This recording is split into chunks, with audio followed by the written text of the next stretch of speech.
I think we're live. How are we doing? Evening, everybody.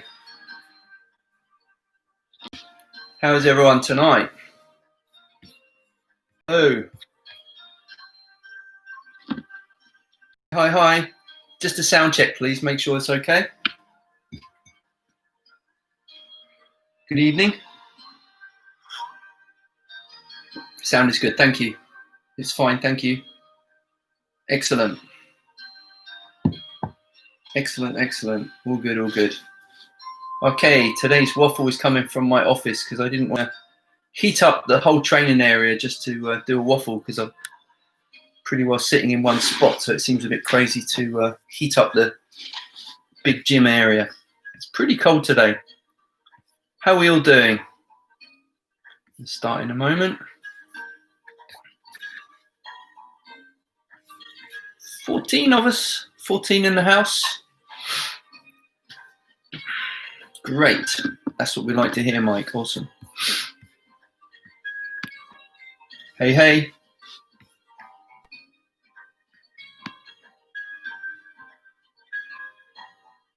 I'm peering to see which books we've got in common. Ah, yeah. Well, I got like, they go all the way to the, you can't see, all the way to the floor. Wait a minute. All the way to the ceiling. Woo. And that's just one of my book walls. Where are we at? Yeah, I like books. The last few years I've not bought many. I've been trying to go Kindle, although I much prefer a real book. But because I want to kind of go a little bit nomad a little bit and do some traveling, can't exactly carry 30 kilos of books around with me.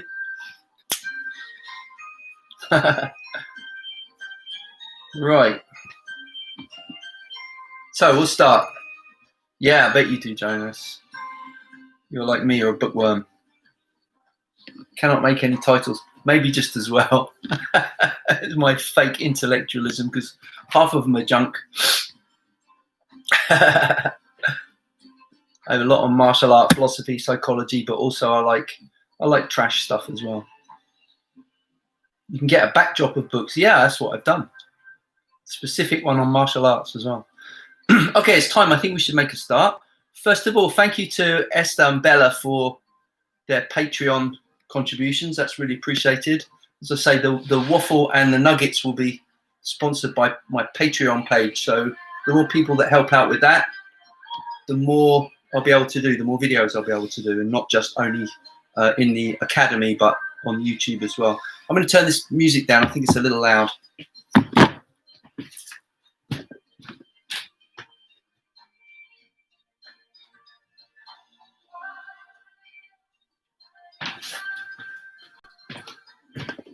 Okay, right. So today we're going to do a little bit about the history of Hong Kong style. So I was gonna write a thing on the history of the Deng family Kung Fu, but it's too much. There's too much, and depending on how deep I go into it, so I decided to do in 3 parts: Hong Kong, Hup Kong, and Tai Chi. I know a lot of you guys are waiting for the Tai Chi one, but today's Hong Kong, and the Tai Chi one has 2 lineages as well, which is from the Yang Cao Chong lineage and also from the Li family. So I want to talk a little bit about that so you can get some idea. And also why some of the postures vary from the different schools and what that's about. I have my own ideas about that as well. Is this the class for defensive book fighting? Absolutely.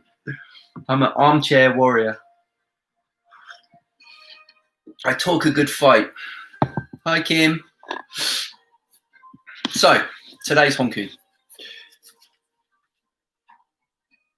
And I'll go through my article, which I've got on my... You can see this on the blog. Hopefully you guys have had a chance to have a look at that. So first thing to understand is in Guangzhou, we have the legend of the Southern Shaolin Temple. So this has some historical question, how much of it is mythological and so on. But according to the myth, now I'm not a trained historian, I'm just passing the stories and then as I've learned in China, as I learned along with the Kung Fu. So historians may vary, and of course different stories as they get told down the generations, they split, and then they have different lineages, often claim the same kind of creation myths and so on. But the story goes that the You can use a laptop to find a magazine. Yeah, that's true. So, well, where was I? I got distracted by the comments. Yeah, so the burning of the Shaolin Temple, the myth is there was 5 elders, 𝐂𝐴𝐽𝐽 𝐒𝐿𝐴, which are the origins of the southern Kung Fu styles. 𝐷𝐿𝐴's a little different because of the influence from the Tibetan, or at least the western side of China, so you can see that different influence. 𝐂𝐴𝐽𝐽 𝐒𝐿𝐴. So Hong is the most well-known and most practiced. So this is talking about 𝐿𝐴.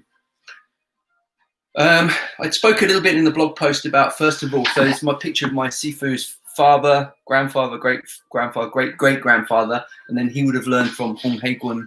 Hong He-gun learned from Ji Xing-Si, who was the Zen master that fled from the burning of the southern Shaolin Temple. So that's the lineage, that's the story.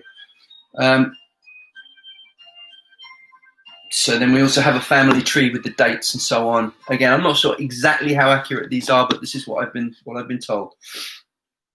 Chinese have a somewhat different view about history sometimes, especially, and of course they had the Cultural Revolution, etc., etc. So, okay, so when I first studied with my teacher in Canton in 1991, he didn't take formal disciples. Traditionally, the Baisi ceremonies where a student's adopted into a Kung Fu family, so can legitimately use the family tree representing the style. Now, you bear in mind that you had the Cultural Revolution in the 60s and 70s, where a lot of this stuff was branded like outdated and old-fashioned and superstitious. So there was a big move to more kind of westernize, if you like. So schools became more like how we would know schools, with students rather than disciples. And so it's a different cultural setup. And that's how I run Rising Crane. I mean, they're members and they're students, okay? So it's a contemporary kind of thing. And my Sifu sold his school, so he was no longer full-time teaching. He wanted to take a few students. He had what they call closed-door students, which is like he stopped teaching professionally, but he wants to teach people in order to maintain the lineage and kind of get the standard up. So then he decided to go back to the old way, which is called Baisi, which is where you bow down to your Sifu, you give him tea, and then he drinks the tea, and then there's lucky money, and then there's lighting incense to the ancestors, and there's a kind of a ritual, and that's usually done in front of other Kung Fu teachers so that it's like witnessed, and then it's like, okay, this person is formally into the school, into the style, and that's the tradition. So there's plenty of interesting blog posts that go into exactly what that's about. So there's a picture of me doing that. So my Sifu didn't do that when I first went to China. So this was like more than 10 years, maybe 15 years later that he did this. Okay, so now you know about that. 𝐿𝐴. So as I say on this thing, check out Practical 𝐿𝐴, Pavel Matzek. He's so much research, history, way more. That's not my area, okay?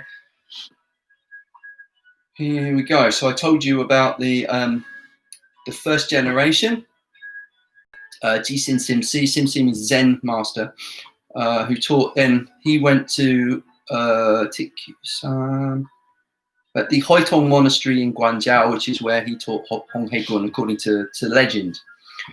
So the first in my family was Deng Soicheng, who was the great-great-grandfather of my teacher. He taught his son, Deng Wai-zhong, who's the second generation. People wanted to know what the training was like at that time. From what I can gather, and from my research and talking to lots of people and questioning, the training was a little different. The modern way of training is very much more about learning lots of sets. You're learning different forms and for performance or for competition or whatever. In those days, no such thing. It was primarily self-defense and fighting art. It was primarily trained by conditioning the body. So you had a lot of conditioning exercises, iron shirt, iron arms, lots of bridge training, stance, working with heavy sticks to build up the power, swinging weights, and doing combinations, free fighting. And then the numbers of sets were relatively few. So we had the Gongji Fufu-kun, which was sometimes they call the orthodox Shaolin 𝐿𝐴 set, which encodes all of the system, if you like. So that was the main one. There was also, in our lineage, one we call 𝐿𝐴-kun, which is the short bridge, where the punches are thrown from halfway out in a higher stance than in most of the kind of later lineages that you see. There was also 𝐒𝐻𝐿, which was a internal breathing qigong training set that wasn't practiced so much in my teacher's time because people more wanted the kind of exciting stuff. 𝐒𝐻𝐿 was boring, and by that I mean lots of breathing, lots of tension. So it wasn't really a performance set, right? It was more for internal training. And then we had the stick set, which was the 𝐒𝐿𝐴𝐷, which is the 13 spear stick, which became famous in my Sifu's family. So Danglong, 3rd generation. That's where it gets interesting. Really. That's where it gets interesting. And I'll start talking about Danglong in a minute. Any questions on that? Did you learn 𝐿𝐴𝐷 and 𝐿𝐴𝐷 at the same time? I'd already learned some 𝐿𝐴𝐷 before I went to China because I was studying in my teenage years in the UK. So I already learned 𝐿𝐴𝐷 and some of the other sets. My first visit to China was just 𝐿𝐴𝐷. Just going through the 𝐿𝐴𝐷 system. Then I learned 𝐿𝐴𝐷 off my Sifu, and then later visits I learned the Gongzi Futfu Zhongda. That was later 𝐶𝐶 but initially I learned the 𝐿𝐴𝐷 system from my Sifu. So I learned 𝐿𝐴𝐷 in UK, 𝐿𝐴𝐷 in China, and then 𝐿𝐴𝐷 in China. I don't think there's any particular reason. It doesn't have to be in any particular order. Okay. No other questions. We'll talk about Danglong. So, you guys watch any Kung Fu? Who here likes old school Kung Fu movies, by the way? The old Shaw Brothers movies and that kind of thing. Because I loved to watch those when I was a kid, and that was really kind of got me into the idea of going to Canton. Why Canton? Because all the old Kung Fu movies were in Canton. Yay, cool. So we have some Kung Fu movie fans here. They're always set in Canton, right? And there's always used 𝐿𝐴𝐷, and that was the kind of the system. That was the old Shaw Brothers movie, etc. So you probably know then, if you watch those movies, you know the kind of stereotypical Kung Fu Sifu who kind of struts around in the marketplace, maybe carrying a bird in a cage, flanked by his kind of students, goes into a tea house, clears the room, teacher sits down and like just commands instant respect and that kind of thing. If you know that kind of out of sync dubbing, well, apart from that, so if you know that kind of stereotype, that was probably my teacher's granddad. That was the time. That was the generation. He was famous as a Kung Fu master, had a lot of students, very well kind of respected in the town. At that time, the thing to remember was Kung Fu was nothing about performance. They would do the lion dance. The lion dance, they would show off their Kung Fu, but their actual Kung Fu sets it was absolutely about fighting. There was at that time, the Kung Fu teachers kind of were like the militia, and they would look after people. So there was like, if there were disputes and there were fights, and then they would call the Kung Fu teachers, and the students would get together. It's almost like, organized gangs, if you like, and they were keeping the peace to some degree, and that was kind of how it worked in those days. So different time, like Jedi, yes, very different time. It's like the most interesting time historically, because is at this time that we had, for example, Wong Fei Hung, and then before that we had the 10 Tigers of Canton. Again, lots of cool movies about that. Anyone else buffering? Oh, that's a shame. Anyone else? So we had there was a lot of stuff going on there, a lot of fighting, a lot of different styles were developed, a lot of challenge matches. Okay. And so we'll talk a little bit about that. So Danglong was famous for his stick, 13 spears stick. He had lots of challenges. He had to fight a lot. And so some of the fights were bare hand, some of them were weapons, but they were for real fighting. He was a contemporary of Wong Fei Hung. So if you know anything about Chinese Kung Fu movies, you will know Wong Fei Hung. Forget James Bond. James Bond had about 29 movies, I think. He was like the most movies of any one character. Wong Fei Hung, 150. So he like dwarfs James Bond in terms of just how many movies. There was TV show in Hong Kong, famous as well. So it's like it's almost like the Cantonese version of Robin Hood. He was a bit of an outlaw, but a good guy.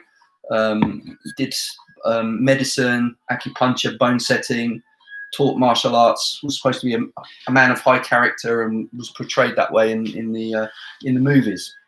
So interesting thing is why he was so famous. He even has his own theme song, exactly. Right. So this is not my lineage. I'm giving an example because Dang Long was a contemporary of Wong Fei Hong. They were buddies.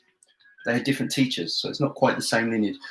Wong Fei Hong learned from Wang Keiying. Wang Keiying was in the 10 Tigers of Canton, and Wang Yanlam, who was the head of the 10 Tigers of Canton, was the 𝐏𝐻𝐿, the founder of 𝐏𝐻𝐿. So 𝐏𝐻𝐿 comes from Wang Yanlam. He was 10 Tigers. Wang Keiying was 10 Tigers. So I believe that's why sections of the 𝐿 later, if you look after Wang Keiying's generation, had a lot of 𝐏𝐻𝐿 in it. If you look before Wang Keiying's generation, it was more like Zhongba. It was short, the stances were smaller, the bridges were smaller. After, they added the long, the stepping, and so on. So that's most likely where that came from, and some of the training methods as well from Wang Yanlam. So Wang Fei Hong, why was he so famous? How come all the books and movies? Well, because obviously he had really good Kung Fu, I'm not disputing that, but the fact was he had a student that published books.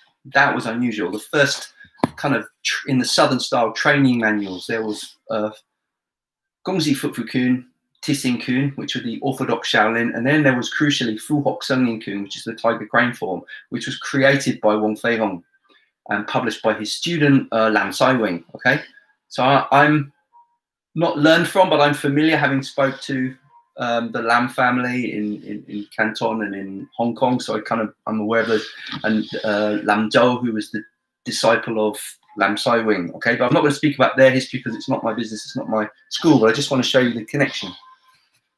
Bruce Lee had to go fight a guy in China because he had to uphold his honor. He was a real traditional Kung Fu street fighter. It was the culture. It really was the culture. Once Upon a Time in China was Wang Fei Hong, yes.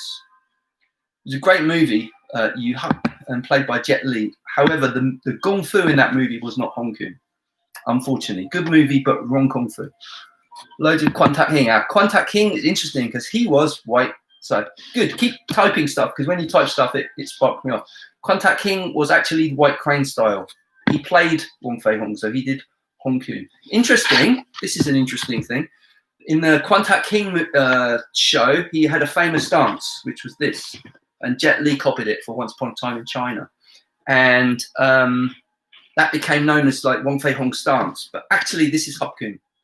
And the reason that it became in the movies was because Quan Tak Hing did white crane style. So there you go. There's the connection.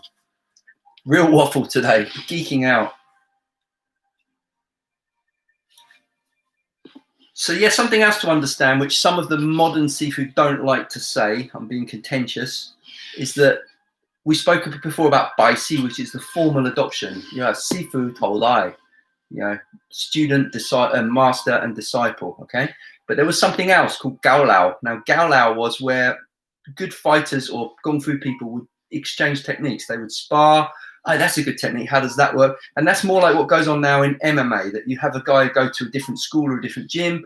Oh, can you help me with my, I don't know what it might be, grappling on the ground or cage wall or something. There may be an area that they're not so strong at, so they'll seek another teacher and they'll just exchange. And it's not like a formal thing, but they're rounding out their skills. And that's, modern term of that is cross-training. But they used to call Moshok Gaolao, meaning Kung Fu exchange. And that was common. So the 10 Tigers would have swapped a lot. So that's why you see so much in the Cantonese Kung Fu, so much similarity between all the styles. Tell them about I'm sorry, David. I don't quite recall that one. You'll have to remind me, and then I'll. There's a lot. There's a long time ago. So more crane wings, yeah. Yeah. So yeah, the thing about Dang Long and Wang Fei Hong was they're on the same side in terms of the politics. So they would get a call like, there's a fight kicking off, or there's going to be a battle, we need more support, we need more fighters. So Dang Long would go and support. He was well known for being a very, very good fighter. So his curriculum, Zhongda, we spoke about Gongji, Tixing, 𝐿 Doilin, which is a paired form, Samtuan Guan is his stick set, and then he also practiced butterfly knives, umbrella, spear. There was a number of weapons that he was good at.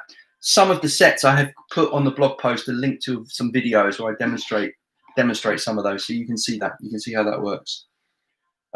So let's talk a little bit. How much time we got? 10 more minutes.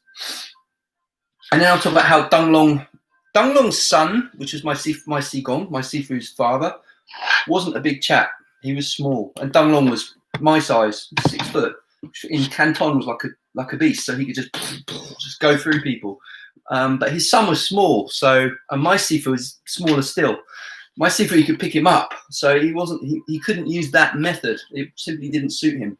So he suggested his son learn 𝐏𝐿𝐴 because it's evasive, use footwork, use speed in and out, and would suit someone that wasn't physically big. He was very strong, but he wasn't so big and heavy. So he concentrated on the 𝐏𝐿𝐴 style because his father felt it would be more suitable to him. And his father was friends with Wong Lun, who was Wong Yanlam's last disciple, and he taught the 𝐏𝐿𝐴. And so that was that. So some stories about Danglong is quite interesting. So does your lineage have an umbrella form? Form, no. Technique, sansao. So we have techniques with it. The form you can do with other weapons, you can transfer it to the umbrella.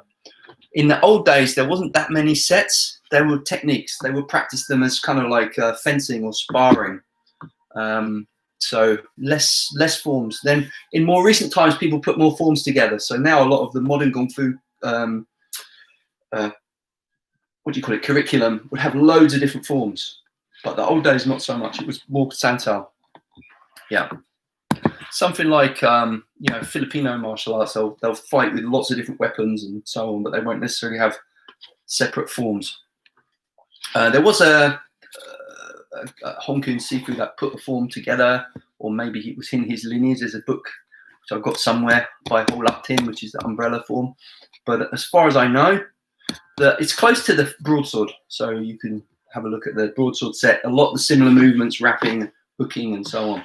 But there's a few kind of special sansao umbrella techniques, which are pretty cool as well, just specific. The different short weapons, long weapons, flexible weapons, they'll have like 80% the same, and then they'll have special techniques, which are purely by the actual structure of the weapon. So, for example, a fan, would be used like a short stick. You could be hitting points and so on, but then it would be able to open and close, unlike a short stick. But that would be a small part of the set.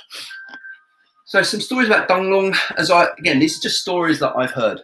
So usually while in a tea house drinking tea and listening to Sifu telling people stories. So it's kind of cool. But as I say, just sharing for the sake of waffling. So one story was Sifu was out with one of his Danglong was out with one of his students, and the student told the story to my Sifu's father. And the story was that he was out with just walking down the road. They were chatting. They were talking about something or another, like normal thing. And suddenly, like without any kind of warning, suddenly Danglong comes out, tiger claw to this guy, and this guy's out cold on the ground. And his friend that's with him, it's like, what just happened? Why did you hit that guy? Like out of nowhere, he was like this. And then he noticed some little bit of blood. Drip, drip, drip. What just happened? Looked back, the guy on the ground had a knife. So he went to stab Danglong. And Danglong, was talking to his friend and then just turned around, blocked it, hit the guy, got a little cut, nothing serious, and dropped him. And the student was talking to him and said, how? We were how did you know? Like you turned around and you blocked this thing? Because the guys who tried to, shank him, like ambush or something like that. Because that seemed to happen a lot in those days. There's several stories like that when people they were famous fighters, they wouldn't want to challenge them. They try and sneak attack them or something like that. And the story that I heard was that he told his friend that when they were talking and walking, there was a guy. It was a busy street. I didn't say that. It was like a busy market street. So there were just people all over the place. So it's like, how could you see someone just out of the crowd like that? And he said that when he was walking, the guy was on the opposite side of the road, made eye contact with him and looked down, which he thought was suspicious. And then the guy, still looking down, kind of made his way through the crowd to their side and tried to flank him. So he was kind of already switched on. So that gives you some idea that they lived in an environment where they were very much aware of their surroundings and potential threats. And it was serious, someone could try to kill you at any moment. So Kung Fu teacher in those days. Another story I heard, similar story, was that he was with somebody and he was talking with them. They were just standing on the road, and he suddenly hits the guy like in the chest. The guy comes back, and a big, like a flower pot, smashes, hits the floor. Someone had pushed it out of a window on aiming for his head. He sensed it or saw it coming, pushed his friend out the way, and they both escaped. So interesting, right? So a lot of it seems to be about situational awareness or that kind of thing. So there's a couple of stories. And I have other stories as well about actual challenge fights, which are a bit more gory as well. Any questions or anything else? Yeah, I'm telling those stories to give you an idea that that generation was different. My Sifu's father, different times. He was through the Cultural Revolution and so many different things. And also he was a very, very gentle, very friendly guy, very diplomatic, didn't like to solve problems with fighting, although I've heard some stories about him as well. He was very, very skillful, good fighter, but didn't like to fight, very friendly guy, friendly with everyone, whereas his dad, no, he was a bad guy. Well, bad guy, I shouldn't say that, but you know what I mean. Bit of a character, shall we say. Just waiting for any questions or comments or anything, because we're almost time. More cleansing fame, where the Great Britain Kung Fu team. Not sure, David. We can chat. I'll send you a message, or we can figure out what that is. There's so many things at that time. Rushes past. More. I like this kind of stuff. Love these stories. Yeah, because they really. David, you were with me when we went to France, and my Sifu come to visit and taught us for 3 days. And you were probably around when he told a lot of these stories. I think I was translating some of these stories. I don't know if you remember, if it was that time or not. That would have been, how long ago was that? My goodness, more than 20 years ago, right? And I know he was telling stories, and you were telling him some stories about your door work, and I was translating it for him. So there was some cool stuff. Interesting stories, like the one of being aware, even in deep conversation. Shows you, doesn't it? If you're in an environment where that's the case. Nowadays, people be looking at their phone and they wouldn't even know what the heck. They walk into holes and walk in front of traffic looking at their phones now, right? It's a bit of a different time. Loving the history. Thank you. Good. So what I'll talk about next week maybe is going to some of the 𝐒𝐡𝐚 history, the crane style from Tibet. I'll talk a little bit about the past masters of that, and then they converge with my teacher's dad. So I want to talk about him. And I should say I've never met him, because I've just seen another question from Michael. Thank you. I'll come back to that. Yes, so my Sifu's dad passed before I went to China. So there are I do have some Kung Fu uncles in China who have studied with my teacher's dad. So they're a generation above me. So if they speak, I'll shut up, because I only learned about my teacher's dad secondhand from my teacher, his dad. So, okay, perhaps the way certain systems with one another is 𝐒𝐮𝐩𝐽 and 𝐵𝐴. You talk about the advantage to learning both 𝐒𝐡𝐚 and 𝐿𝐿. It's a good question. Yes, I think there are some advantages, but it's not necessary. I mean, Wong An Lam did pretty damn well with just 𝐒𝐡𝐚. Wong Fei Hung did pretty damn well with just 𝐿𝐿. Well, 𝐿𝐿 he mixed it in, but didn't learn it as two separate systems. So the styles are associated together because of the tiger crane form, and in the Dung family because of the mix. So they're associated, and that's more, I think, to do with geography than anything else. And 𝐒𝐮𝐩 and 𝐵𝐴, I'm not expert on the northern styles apart from Taiji, right? But looking into the history, there was a time in Beijing very similar to the time in Guangzhou, where in Guangzhou there was a time like the 10 Tigers where everyone was cross training. Beijing, there was a similar time. You had like Sun Lutang and Yang Chengfu, and there was a lot of masters, 𝐒𝐮𝐩, 𝐵𝐴, Taiji, that were all cross training and swapping techniques. So Sun Lutang's form and so on, that's like influenced by Taiji, 𝐒𝐮𝐩, 𝐵𝐴. So I think in the Beijing there was stuff going on. It's the same as in Guangzhou there was stuff going on. Like for example, if you look at modern MMA, everyone has cross trained Brazilian Jiu-Jitsu to some degree to fill the gaps in the knowledge. Remember the time you said your teacher's father was challenged and he kicked a post? He did. He was challenged. My Sifu's father had extremely conditioned shins. If you put your hand down his shin, it was ridged. he trained the kick with the shin. That was one of his kung fu. And there was a lamppost, and he just kicked it full power and shook the lamppost. And the guy was like, "Okay, don't want to fight you." So that's the kind of guy he was. He would rather, his dad would have just kicked the guy, but he was like, try and give the guy a way out. So he was a nice guy, good fighter, but nice guy. Are they complementary? So Michael, are they complementary? Yes. So for example, the 𝐿𝐴 short bridge stuff like 𝐁𝐞𝐜𝐽 doesn't work so well with boxing gloves on. I have to say that. Like these short movements with the gloves on, it kind of it muffles them. It becomes like, right. Whereas with the bare knuckle, especially if you do a lot of the conditioning, and this can become very effective. So Dung is the son of the south. I never thought of it that way. Maybe.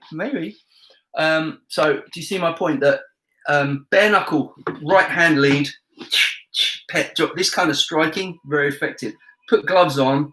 No, then he'll switch. He'll use the 𝐿𝐴 stance, clear, and then throw the hand from the rear where you get more power with it. In the street, multiple opponents, the 𝐿𝐴 works really well because you're clearing space. If you're engaging close quarters with someone and there's a big mass brawl, it's not so good. You want to keep mobile, hit and move kind of strategy. So they have pros and cons. Pros and cons. If you're in a very short, confined situation, then some of the 𝐿𝐴 would be very useful.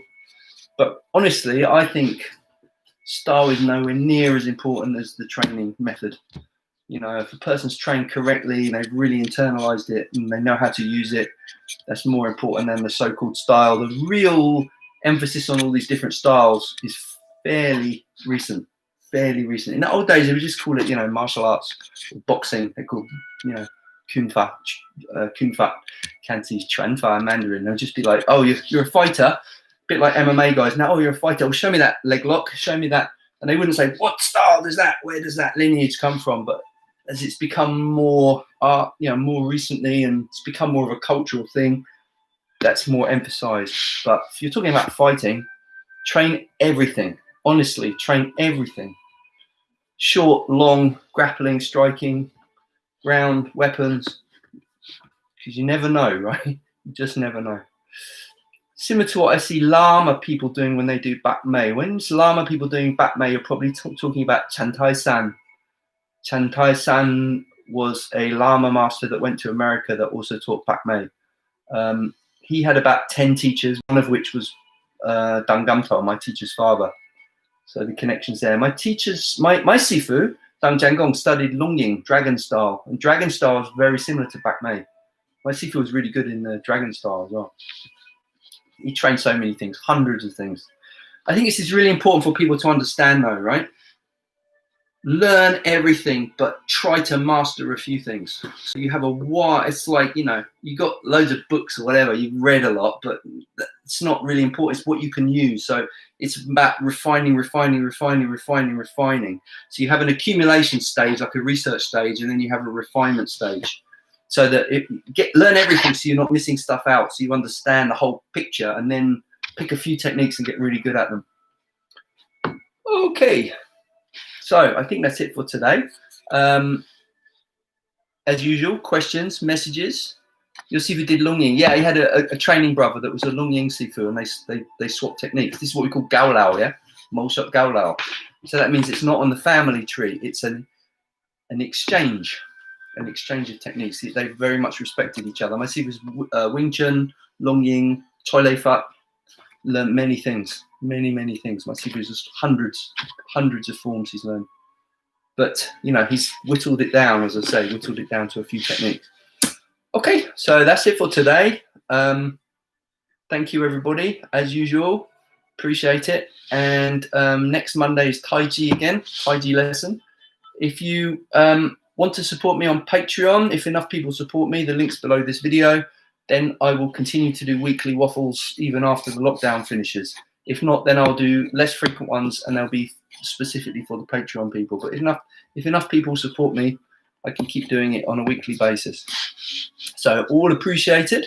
The next academy intake, if anyone's interested in joining my academy, now about half the people who are commenting here are in my academy, so hopefully you guys will explain that the academy is a very structured. You get weekly lessons. There's warm-ups, cool-downs, training. There's Skype meetings. There's corrections, video corrections. I'm only going to do that twice a year. I'm going to intake talk, because if I do that all the time, I can't track. I want to keep the standard as good as possible. It's almost like being in my school. So you join the academy at the beginning. We're going to be doing one in January, and then taking people through all of the basics. And there'll be two courses. One will be the Kung Fu path, and one will be the Tai Chi path. So pick which one you're interested in, and then you can start it in January. If anyone knows anyone that wants to learn as well, please let them know, and that will be starting in January.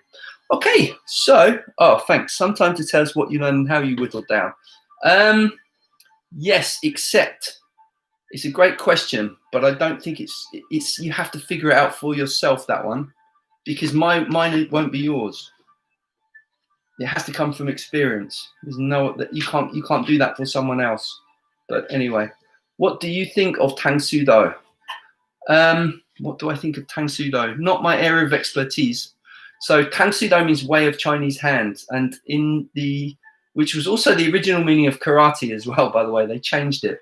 So it originally meant Chinese hand, and then they changed it to empty hand for political reasons. And there's some interesting videos about that. Tang Soo Do is similar with Taekwondo. Tang Soo Do and Taekwondo, they split for political reasons, but they were originally the same thing. So their kata, if you like, were actually taken from I believe the 𝐂𝐡𝐚𝐧𝐬𝐿, if you see their basic patterns, which were kind of Japan 1920s, that kind of thing. More than that, I can't say.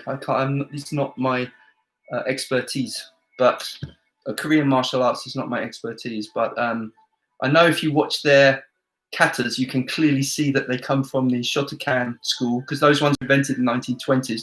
Again, there's some interesting videos of how Funakoshi, was it, or was that judo? No, judo was Jigoro Kano. Funakoshi brought karate from Okinawa to Japan, and then that exported the kata to Korea, although they have their own indigenous martial art, which goes back a long way, but that's not the curriculum. If you look at curriculum, you'll see very kind of Japanese military kind of marching stuff. That's different. When it was in Okinawa, it wasn't like that. That was changed afterwards. So it's more of a military art. So yeah, thank you, Gordon. So yeah, it's more of a military art. Marching and so not my area of expertise, but that's about all I know on the subject. Okay, is there any way to make a donation not via Patreon? That's a fair question. PayPal is a possibility. I will set one up on the website. I don't know if is there any particular reason is Patreon not a good thing for you? But sure, by all means, I'll set up something on the website if PayPal would work for you. I appreciate it. Okay, so that's it for tonight. More on Monday. Tomorrow night for the Academy members is Zoom class. And have a great week, and see you guys next time.